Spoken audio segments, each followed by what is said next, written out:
Welcome to the February issue of ASJ, the second of 12 for 2018. I'm sure by now you have noticed the preprint on the ASJ website where the accepted manuscript, the raw version, unedited, not typeset, is almost immediately published so that you can have access to it.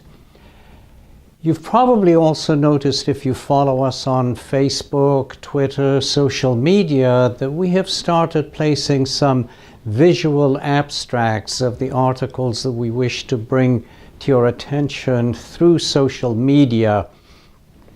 Well, those visual abstracts will soon be coming to the actual published papers of ASJ on our website, so watch out for that. In this issue, we have a lot on rhinoplasty. The first paper is an international contribution from Dr. Yves Saban, who is a facial plastic surgeon from the Côte d'Azur in France. And he writes about the preservation rhinoplasty, the press-down technique. Don't miss the discussion by Dr. Eugene Kern and the editorial by Dr.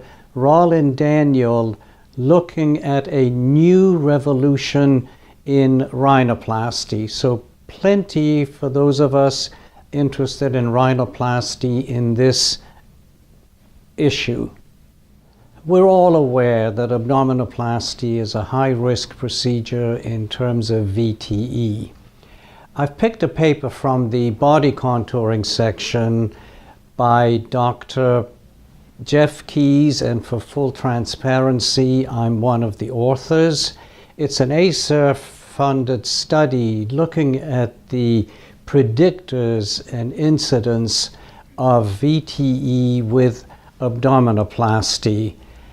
I think you'd be interested in the conclusions, which may well change the way we approach the selection of patients for chemoprophylaxis with abdominoplasty.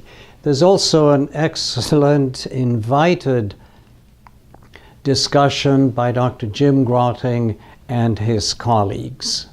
We all know what the July effect is. We're all concerned that an influx of new and relatively inexperienced house officers in July at the start of their rotations may increase the risk of complications and problems. In the research section, the paper by Dr. Blau and co-authors looks at this to see whether in fact that is true or whether it's a myth. And don't miss the excellent discussion by Drs. Kasten and Sederna from the University of Michigan. My final selection is also from the research section, an international paper with Dr. Arshad as the lead author, looking at adipose-derived stem cells. This is really a review looking at regulation, looking at what has already been published.